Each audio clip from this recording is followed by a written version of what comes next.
여러분 안녕하세요. 파란TV의 정예재입니다. 오늘은 폴라이프의 공정거래위원회 자료를 살펴보겠습니다. 폴라이프는 1998년에 창립된 회사로 미국 유타주에 본사를 두고 있습니다. 현재까지 20개 이상의 나라에 진출해 있는 글로벌 기업이고요. 한국 지사가 오픈한 것은 2003년이며 국내에서 판매되고 있는 제품은 건강기능식품, 화장품, 그리고 아로마 오일 등이 있습니다. 폴라이프의 보상 구조는 하이브리드 방식입니다. 먼저 폴라이프의 2019년 공정거래위원회 자료부터 살펴보겠습니다. 폴라이프의 지난해 연간 매출액은 499억 원으로 130개 회사 중 17위를 차지했습니다. 등록된 사업자 수는 3만 명이고요. 총 매출액을 등록된 사업자로 나눠보니 1인당 연간 매출액은 163만 원으로 약간 높은 편입니다. 등록된 사업자 가운데 2019년 한 해 동안 수당을 조금이라도 받은 사업자는 7,000명 정도로 등록 사업자의 23%가 수당을 받았네요.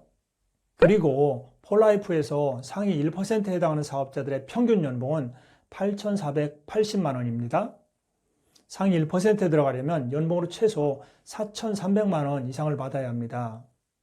상위 1% 사업자들의 연봉 편차가 크지 않은 점이 폴라이프의 특징입니다. 전체 수당 가운데 상위 1% 사업자들에게 지급된 수당의 비율은 38.94%로 수당의 상위 편중률이 높지 않은 편이고요.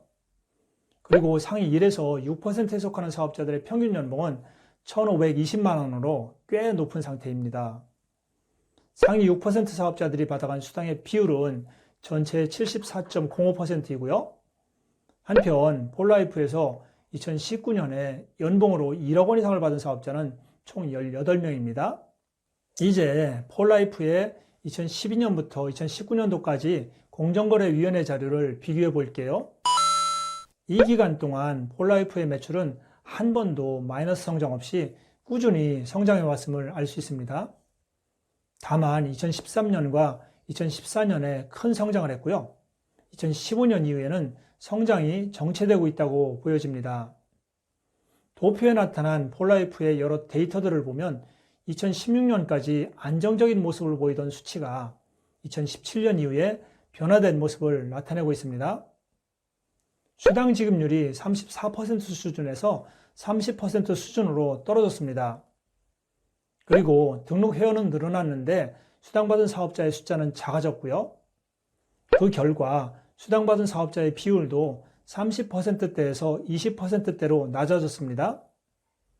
그러다 보니 상위 1% 사업자들의 평균 연봉이 5천만 원대에서 8천만 원대로 크게 올랐습니다.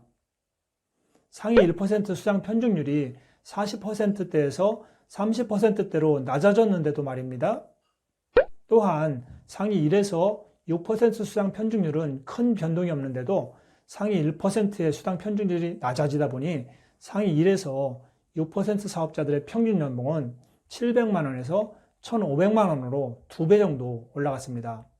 이런 여러 변화의 시점이 2017년이고 그 이후 이런 결과가 유지되고 있다는 점에서 2017년을 전후해서 폴라이프의 마케팅에 변화가 있었음을 알 수 있습니다. 수당을 받기 위한 문턱이 보다 높아졌다는 것이고요. 최상위 사업자들보다는 상위 1에서 6%에 속하는 사업자들에게 보다 많은 수당이 돌아가도록 보상제도가 바뀌었음을 알 수 있습니다. 그러나 전체적으로 보아 폴라이프의 마케팅은 안정적이라고 보아도 좋을 것입니다.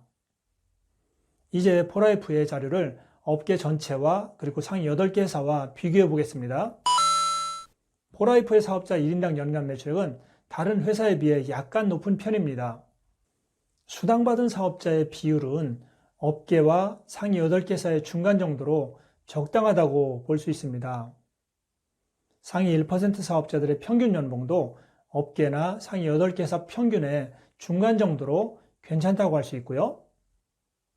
수당의 상위 1% 편중률은 업계나 상위 8개 회사의 평균보다 많이 낮은 상태입니다. 1억 원 이상을 받은 최상위 사업자들에 대한 수당의 쏠림 현상이 작기 때문으로 보여집니다. 실제로 폴라이프에서 1억 원 이상을 받은 사업자들의 평균 연봉은 1억 4,900만 원대로 그 그것이 2억 원을 훨씬 넘는 다른 회사에 비해 크게 낮은 상태입니다. 상위 1에서 6% 사업자들의 평균 연봉은 다른 회사에 비해 매우 높게 나타납니다. 이 구간에 위치한 사업자들이 다른 회사에 비해 상대적으로 유리한 지위에 있다는 것을 의미합니다. 상위 6% 수당 편중률이 업계나 상위 8개 회사의 평균에 비해 낮지만 상위 1% 수당 편중률이 크게 낮다 보니 이 구간에 있는 사업자들이 수당을 많이 받고 있는 것입니다. 수당 분배의 공평성 면에서 매우 좋은 사례라고 할 수 있습니다. 이제 폴라이프의 공정거래위원회 자료를 종합해 볼게요. 폴라이프는 큰 변화가 없는 회사이며 마케팅도 어느 정도 안정된 상태라고 할 수 있습니다. 2017년을 전후해서 보상제도에 변화가 있었던 것으로 판단되는데 수당 분배의 합리성이나 공정성 면에서 유리한 변화라고 보여집니다. 수당의 문턱을 높여 보다 적은 사람들에게 더 많은 수당이 분배되도록 하면서도 수당의 상위 집중도를 낮추었기 때문입니다. 폴라이프 보상의 특징은 낮은 상위 편중률과 1에서 6% 구간 사업자들의 높은 평균 수당이라고 할 수 있습니다. 폴라이프는 우수한 제품을 갖고 있는 회사로 알고 있습니다. 안정적인 마케팅과 우수한 제품력으로 다시 한번 도약할 수 있기를 기대해 봅니다. 이제 다음 시간에는 하이리빙의 공정거래위원회 자료를 분석해 드리겠습니다. 다음 시간에 뵐게요. 오늘도 팔아납시다.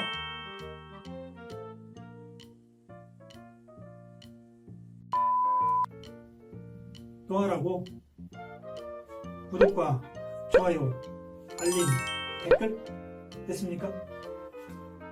여러분 부탁드립니다.